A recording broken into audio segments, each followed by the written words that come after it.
The Yellow Wallpaper, a short story by Charlotte Perkins Gillman.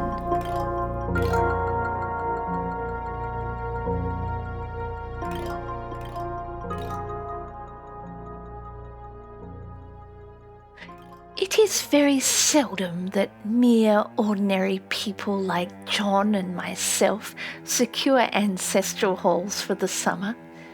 A colonial mansion, a hereditary estate, I would say a haunted house, and reach the height of romantic felicity, but that would be asking too much of fate. Still, I will proudly declare that there is something queer about it. Else, why should it be let so cheaply, and why have stood so long untenanted? John laughs at me, of course, but one expects that in a marriage. John is practical in the extreme. He has no patience with faith, an intense horror of superstition, and he scoffs openly at any talk of things not to be felt and seen and put down in figures. John is a physician, and perhaps, I would not say it to a living soul, of course, but this is dead paper and a great relief to my mind. Perhaps that is one reason I do not get well faster. You see, he does not believe I am sick, and what can one do? If a physician of high standing and one's own husband assures friends and relatives that there is really nothing the matter with one but temporary nervous depression, a slight hysterical tendency, which is... My brother is also a physician and also of high standing, and he says the same thing.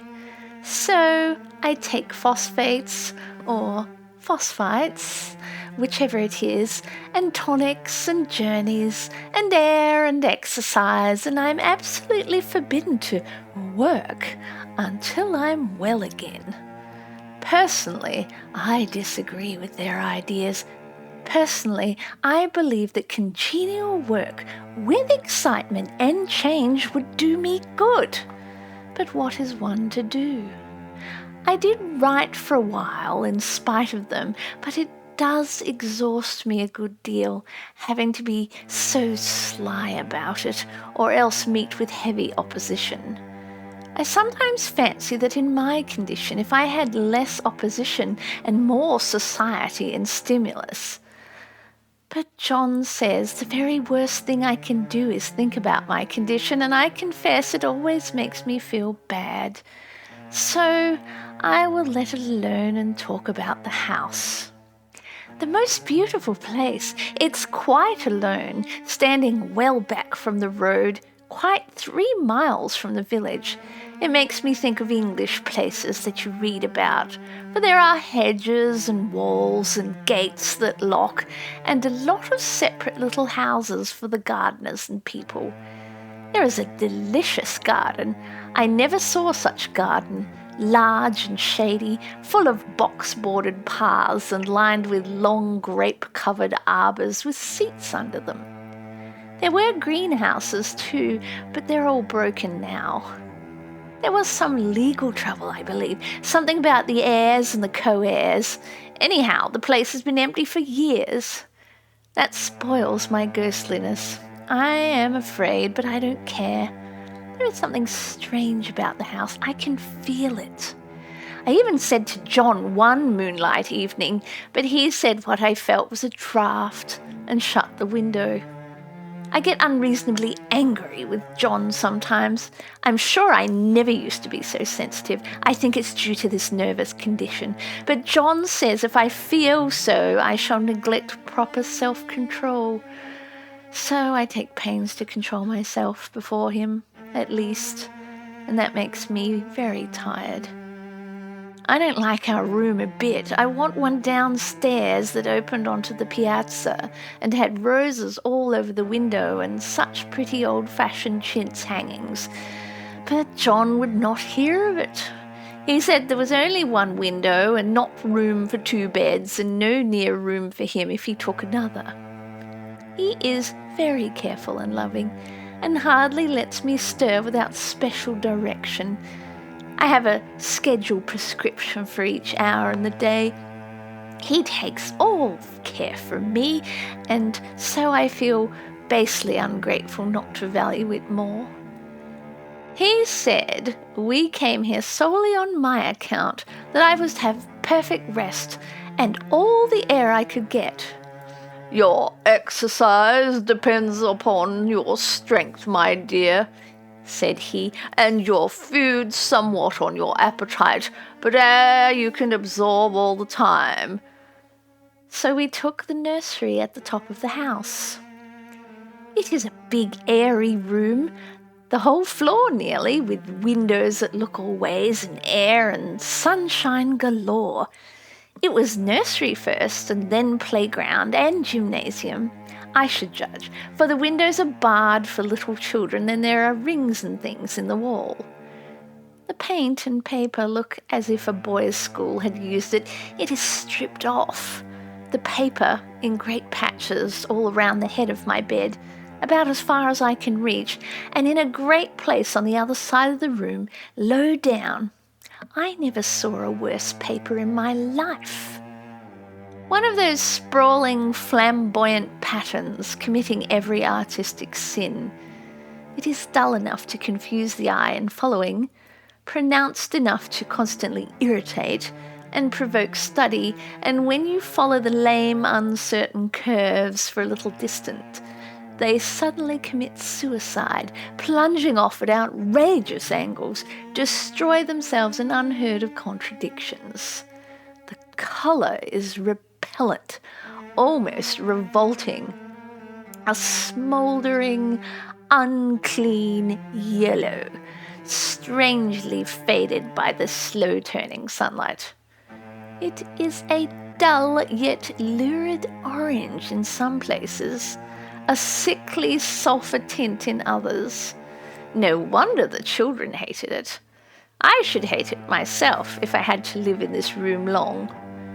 There comes John, and I must put this away. He hates to have me write a word.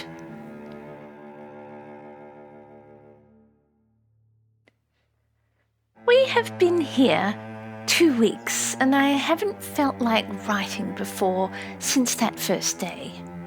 I'm sitting by the window now, up in this atrocious nursery, and there is nothing to hinder my writing as much as I please, save lack of strength. John is away all day and even some nights when his cases are serious. I'm glad my case is not serious.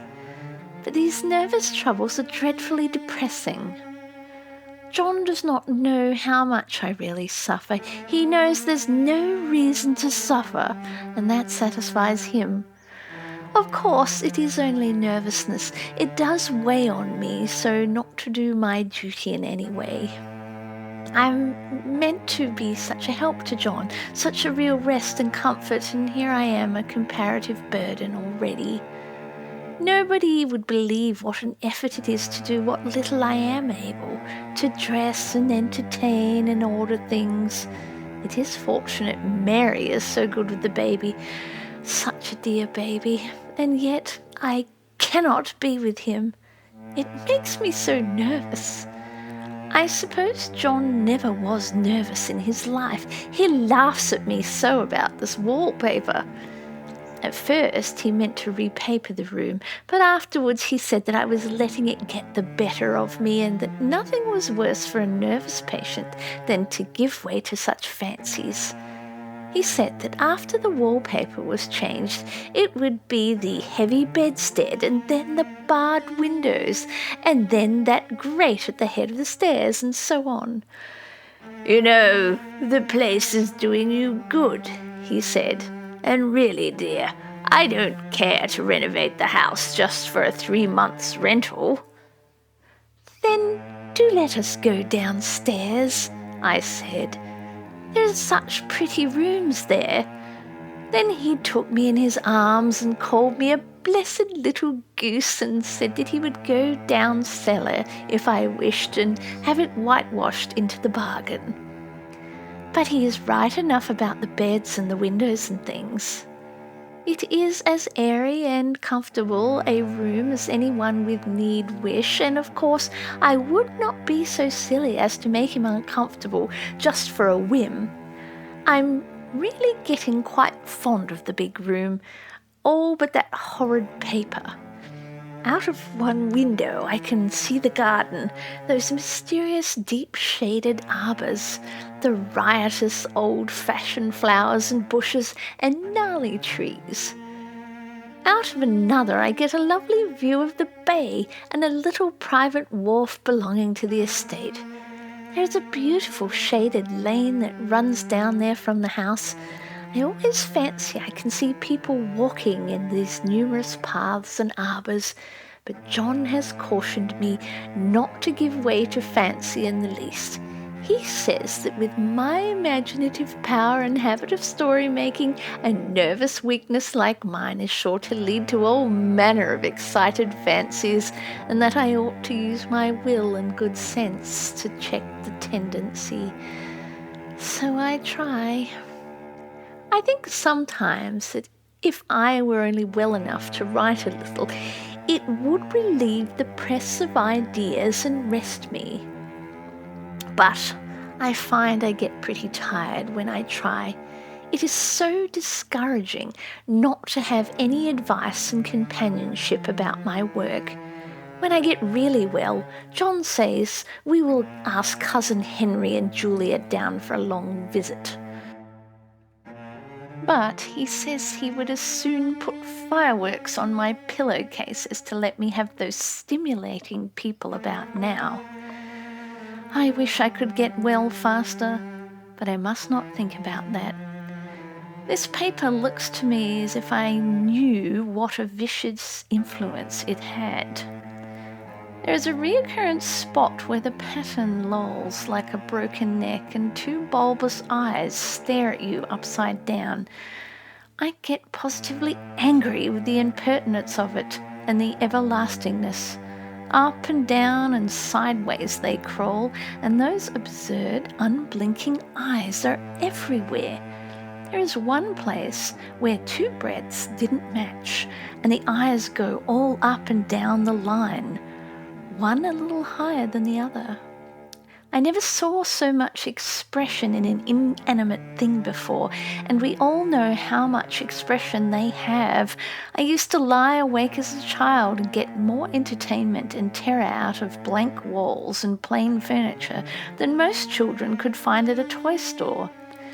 I remember what kindly wink the knobs of our old big bureau used to have, and there was one chair that always seemed like a strong friend. I used to feel that if any of those other things looked too fierce, I could always hop onto that chair and be safe. The furniture in this room is no worse than inharmonious, however, for we had to bring it all from downstairs. I suppose when this was used as a playroom, they had to take the nursery things out, and no wonder. I never saw such ravages as the children have made here. The wallpaper, as I said before, is torn off in spots, and it sticketh closer than a brother. They must have had perseverance as well as hatred. Then the floor is scratched and gouged and splintered. The plaster itself is dug out here and there, and this great heavy bed, which is all we found in the room, looks as if it had been through the wars. But I don't mind it a bit. Only the paper. There comes John's sister. Such a dear girl she is, and so careful of me. I must not let her find me writing. She is a perfect and enthusiastic housekeeper, and hopes for no better profession. I verily believe she thinks it is the writing which made me sick. But I can write when she is out, and see her a long way off from these windows. There is one that commands the road, a lovely shaded winding road, and one that just looks off over the country, a lovely country too, full of great elms and velvet meadows. This wallpaper has a kind of sub-pattern in a different shade, a particularly irritating one, for you can only see it in certain lights and not clearly then. But in the places where it isn't faded and where the sun is just so, I can see a strange, provoking, formless sort of figure that seems to sulk about behind that silly and conspicuous front design. Oh, there's Sister on the stairs. Well, the 4th of July is over, the people are gone, and I'm tired out. John thought it might do me good to see a little company, so we just had Mother and Nellie and the children down for a week. Of course, I didn't do a thing. Jeannie sees to everything now, but it tired me all the same. John says that if I don't pick up faster, he shall send me to Weir Mitchell in the fall. But I don't want to go there at all. I had a friend who was in his hands once, and she says he's just like John and my brother, only more so. Besides, it is such an undertaking to go so far. I don't feel as if it's worthwhile to turn my hand over for anything, and I'm getting dreadfully fretful and querulous. I cry at nothing, and cry most of the time. Of course, I don't when John is here or anybody else, but when I'm alone. And I am alone a good deal now. John is kept in town very often by serious cases, and Jeannie is good and lets me alone when I want her to. So I walk a little in the garden or down that lovely lane, sit on the porch under the roses, and lie down up here a good deal. I'm getting really fond of the room in spite of the wallpaper. Perhaps because of the wallpaper. It dwells in my mind so. I lie here on this great immovable bed, it is nailed down, I believe, and follow that pattern about by the hour. It is good as gymnastics, I assure you. I start, we'll say at the bottom, down in the corner over there, where it has not been touched, and I determine for the 1000th time that I will follow that pointless pattern to some sort of conclusion. I know a little of the principle of design, and I know this thing was not arranged on any laws of radiation, or alternation, or repetition, or symmetry, or anything else that I've ever heard of. It is repeated, of course, by the breadths, but not otherwise. Looked at in one way, each breadth stands alone. The bloated curves and flourishes, a kind of debased Romanesque with delirium tremens, go waddling up and down in isolated columns of fatuity. But, on the other hand, they connect diagonally, and the sprawling outlines run off in great slanting waves of optic horror, like a lot of wallowing seaweeds in full chase.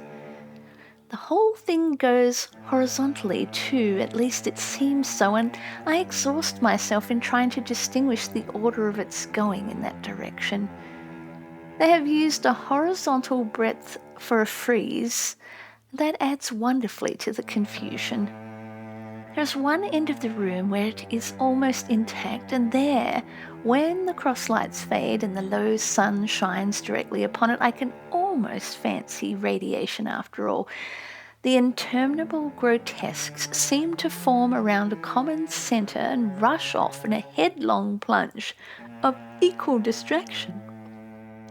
It makes me tired to follow it. I will take a nap, I guess. I don't know why I should write this. I don't want to. I don't feel able. And I know John would think it absurd, but I must say what I feel and think in some way. It is such a relief. But the effort is getting to be greater than the relief. Half the time now I'm awfully lazy and lie down ever so much. John says I mustn't lose my strength, and he has me take cod liver oil and lots of tonics and things, to say nothing of ale and wine and rare meat. Dear John, he loves me very dearly and hates to have me sick. I tried to have a real earnest, reasonable talk with him the other day and tell him how I wish he would let me go and make a visit to Cousin Henry and Julia, but he said I wasn't able to go, nor able to stand it after I got there, and I did not make out a very good case for myself, for I was crying before I had finished. It is getting to be a great effort for me to think straight. Just this nervous weakness, I suppose.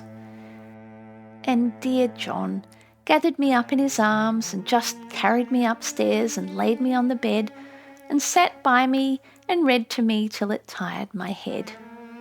He said I was his darling and his comfort and all he had, and that I must take care of myself for his sake and keep well.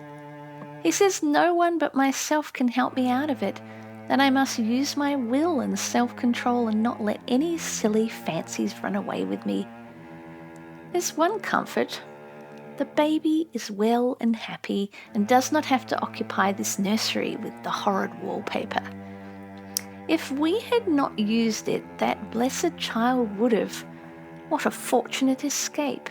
Why, I wouldn't have a child of mine, an impressionable little thing, live in such a room for worlds.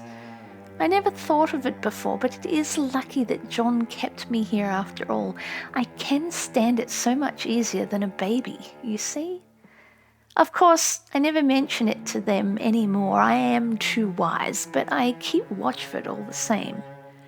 There are things in that paper that nobody knows but me or ever will. Behind that outside pattern, the dim shapes get clearer every day. It is always the same shape, only very numerous. And it is like a woman stooping down and creeping about behind the pattern. I don't like it a bit. I wonder. I begin to think, I wish John would take me away from here.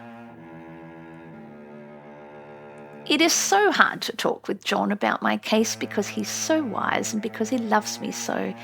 But I tried last night. It was moonlit. The moon shines in all around just as the sun does. I hate to see it sometimes. It creeps so slowly and always comes in by one window or another.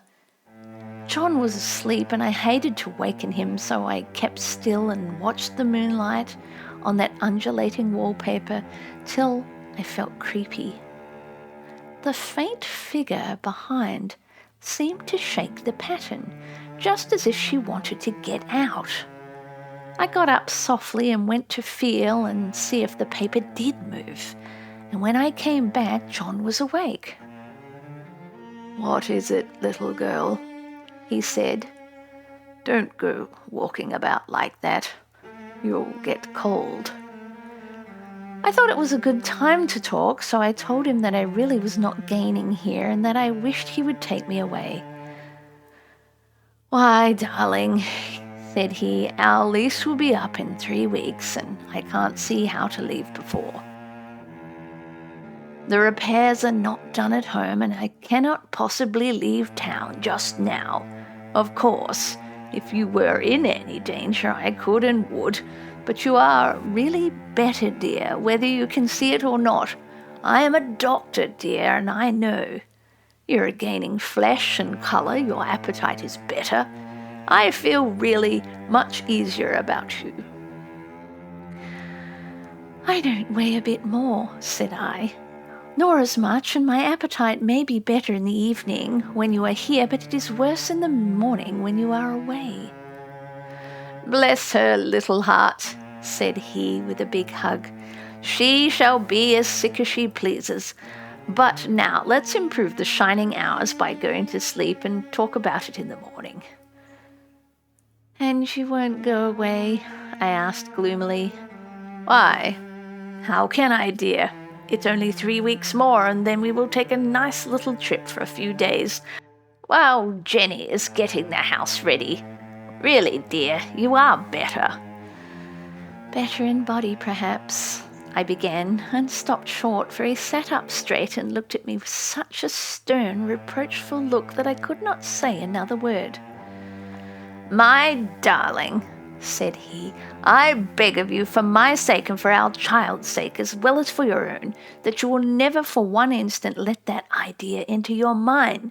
There is nothing so dangerous, so fascinating to a temperament like yours. It is a false and foolish fancy. Can you not trust me as a physician when I tell you so?"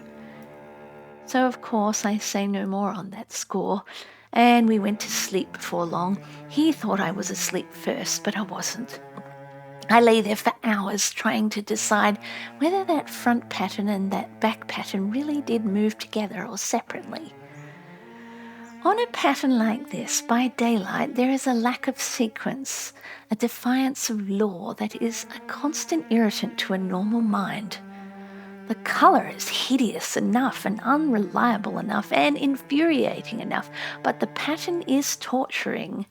You think you've mastered it, but just as you get well underway in following, it turns a back somersault and there you are, slaps you in the face, knocks you down and tramples upon you. It is like a bad dream. The outside pattern is a florid arabesque reminding one of a fungus. If you can imagine a toadstool in joints, an interminable string of toadstools budding and sprouting in endless convolutions, why, that is something like it. That is, sometimes. There is one marked peculiarity about this paper, a thing nobody seems to notice but myself, and that is that it changes as the light changes.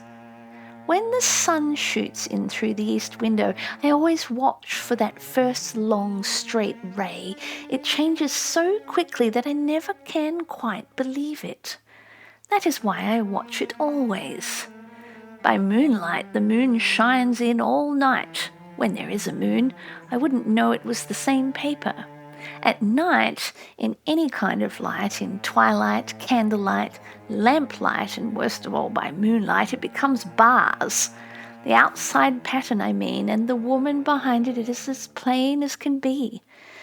I didn't realize for a long time what the thing was that showed behind that dim sub-pattern, but now I am quite sure it is a woman. By daylight she's subdued, quiet. I fancy it is the pattern that keeps her so still. It is so puzzling. It keeps me quiet by the hour. I lie down ever so much now. John says it is good for me and to sleep all I can. Indeed, he started the habit by making me lie down for an hour after each meal. It is a very bad habit, I am convinced, for, you see, I don't sleep. And that cultivates deceit, for I don't tell them I'm awake. Oh no. The fact is, I'm getting a little afraid of John. He seems very queer sometimes, and even Jenny has an inexplicable look. It strikes me occasionally, just as a scientific hypothesis, that perhaps it is the paper. I have watched John when he did not know I was looking and come into the room suddenly on the most innocent excuses, and I've caught him several times looking at the paper. And Jenny too. I caught Jenny with her hand on it once. She didn't know I was in the room, and when I asked her in a very quiet voice with the most restrained manner possible, what she was doing with the paper, she turned around as if she'd been caught stealing and looked quite angry, asked me why I should frighten her so. Then she said the paper stained everything it touched, that she had found yellow smooches on all my clothes and John's, and she wished we would be more careful. Did not that sound innocent? But I know she was studying that pattern, and I'm determined that nobody shall find it out but myself. Life is very much more exciting now than it used to be. You see, I have something more to expect, to look forward to watch. I really do eat better, and I'm more quiet than I was. John is so pleased to see me improve. He laughed a little the other day and said I seemed to be flourishing in spite of my wallpaper. I turned it off with a laugh. I had no intention of telling him it was because of the wallpaper. He would make fun of me. He might even want to take me away. I don't want to leave now until I have found it out. There is a week more, and I think that will be enough. I'm feeling ever so much better. I don't sleep much at night, for it is so interesting to watch developments. But I sleep a good deal in the daytime. In the daytime, it is tiresome and perplexing. There are always new shoots on the fungus and new shades of yellow all over it. I cannot keep count of them, though I have tried conscientiously. It is the strangest yellow, that wallpaper. It makes me think of all the yellow things I ever saw, not beautiful ones like buttercups, but old, foul, bad yellow things. But there is something else about the paper. The smell. I noticed it in the morning we came into the room, but with so much air and sun, it was not bad. Now we have had a week of fog and rain, and whether the windows are open or not, the smell is here. It creeps all over the house. I find it hovering in the dining room, skulking in the parlour, hiding in the hall, lying in wait for me on the stairs. It gets into my hair. Even when I go to ride, if I turn my head suddenly and surprise it, there is that smell. Such a peculiar odour too. I've spent hours in trying to analyse it to find what it smelled like. It is not bad at first, and very gentle, but quite the subtlest, most enduring odour I ever met. In this damp weather it is awful. I wake up in the night and I find it hanging over me. It used to disturb me at first. I thought seriously of burning the house to reach the smell. But now I'm used to it. The only thing I can think of is that it is like the colour of the paper, a yellow smell. There is a very funny mark on this wall, low down near the mopboard, a streak that runs around the room. It goes behind every piece of furniture except the bed, a long, straight, even smooch, as if it had been rubbed over and over. I wonder how it was done and who did it and what they did it for. Round and round and round, round and round and round. It makes me dizzy. I really have discovered something at last.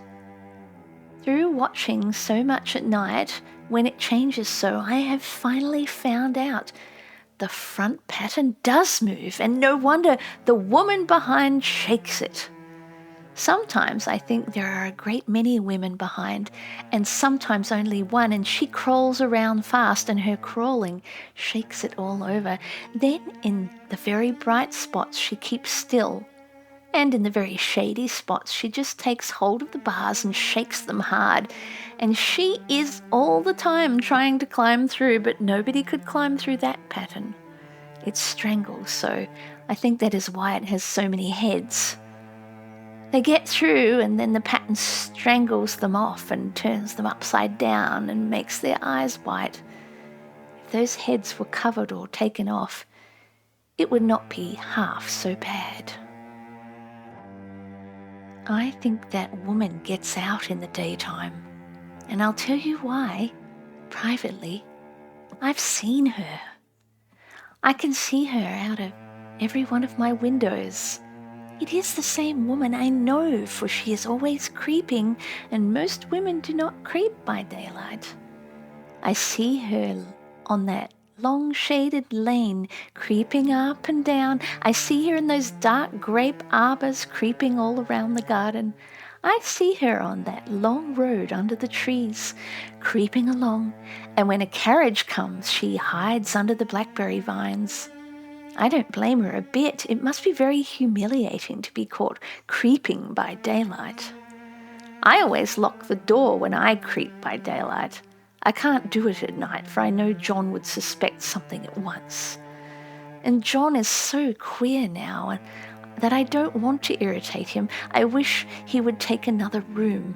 Besides, I don't want anybody to get that woman out at night but myself.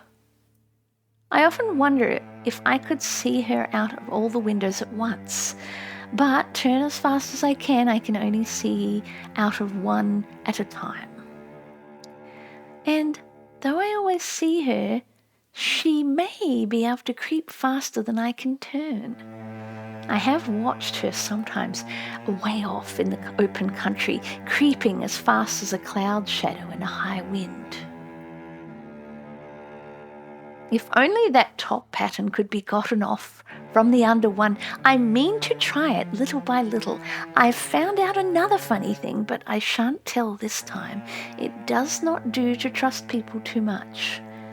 There are only 2 more days to get this paper off, and I believe John is beginning to notice. I don't like the look in his eyes. And I heard him ask Jenny a lot of professional questions about me. She had a very good report to give. She says I slept a good deal in the daytime. John knows I don't sleep very well at night, for all I'm so quiet. He asked me all sorts of questions too, and pretended to be very loving and kind, as if I couldn't see through him. Still, I don't wonder he acts so, sleeping under this paper for 3 months. It only interests me, but I feel sure John and Jenny are secretly affected by it. Hurrah! This is the last day, but it is enough. John is to stay in town overnight and won't be out until this evening. Jenny wanted to sleep with me, the sly thing, but I told her I should undoubtedly rest better for a night all alone. That was clever, for really I wasn't alone a bit. As soon as it was moonlight and that poor thing had begun to crawl and shake the pattern, I got up and ran to help her. I pulled and she shook. I shook and she pulled, and before morning we had peeled off yards of that paper. A strip about as high as my head and a half around the room. And then, when the sun came and that awful pattern began to laugh at me, I declared I would finish it today. We go away tomorrow, and they are moving all my furniture down again to leave things as they were before. Jenny looked at the wall in amazement, but I told her merrily that I did it out of pure spite at the vicious thing. She laughed and said she wouldn't mind doing it herself, but I must not get tired.